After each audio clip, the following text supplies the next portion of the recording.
नमस्कार, मैं आपकी गायनेकोलॉजिस्ट डॉक्टर निशा जेठानी पीसीओडी के बारे में कुछ जानकारी देना चाहूंगी। पीसीओडी से ज्यादातर यानी कि 20% लोगों में पीसीओडी पाया जाता है। ये करीब करीब 1/5 में हुआ, हर 5 में से एक को पीसीओडी होता है।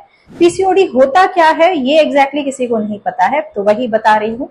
पीसीओडी एक एंडोक्राइनल प्रॉब्लम है, जैसे कि ये हार्मोन्स के वजह से पूरी सारी प्रॉब्लम्स बनाता है और ये हार्मोनल रीजन से हमें बहुत सारी सिम्टम्स होते हैं।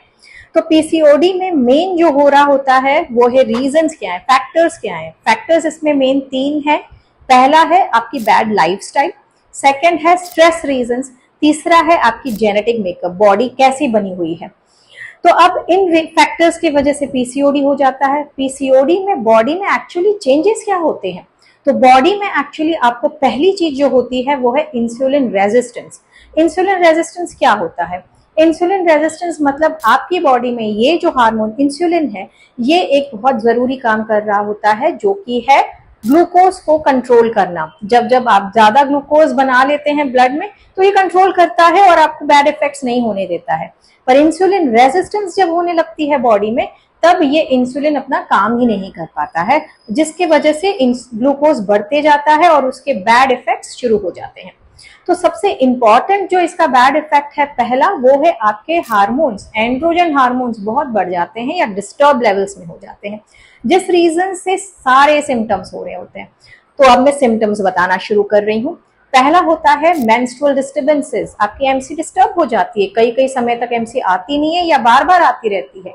दूसरा जो मेन है, आपको इनफर्टिलिटी हो जाता है और आप प्रेगनेंसी जितना भी चाहे कर नहीं पाते हैं। वो इसलिए क्योंकि इंसुलिन रेजिस्टेंस जब हो जाता है और एंड्रोजन्स जब बढ़ जाते हैं, तब अंडाशय में से ओव्यूलेशन ही नहीं हो पाता है, मतलब अंडाशय बाहर निकल ही नहीं पाता है, जिसमें प्रेगनेंसी होने के चांसेस होते हैं।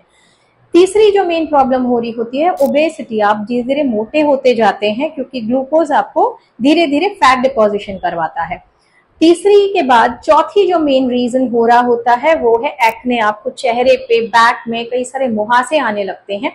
इसके बाद जो 5वीं प्रॉब्लम होती है वो अनचाहे बाल। आपको चिन पर, मुंह पर, नेक पर, अंडर आर्म्स, थाइस, पेट में, हर जगह, ब्रेस्ट में गंदे बाल दिखने लगते हैं जो आपको पहले नहीं थे। लास्ट जो होता है वो है अकैंथोसिस नाइग्रिकन्स, यानी आपकी स्किन डार्क होने लगती है, स्पेशली फोल्ड एरियाज में, जैसे कि नेक में, बैक ऑफ द नेक में, अंडर आर्म्स में, थाइज में। तो ये अकैंथोसिस नाइग्रिकन्स है। तो इतने सारे सिम्टम्स आपके हार्मोन्स के डिस्टर्बेंसेस से हो रहे हैं, इसलिए एंडोक्राइन डिसऑर्डर है।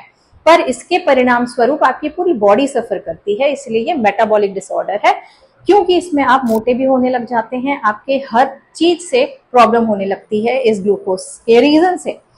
अब अगले वीडियो में मैं आपको समझाऊंगी कि इसमें हम जो ट्रीटमेंट देते हैं वो एक्चुअली वर्क कैसे करता है। ठीक है, नमस्कार।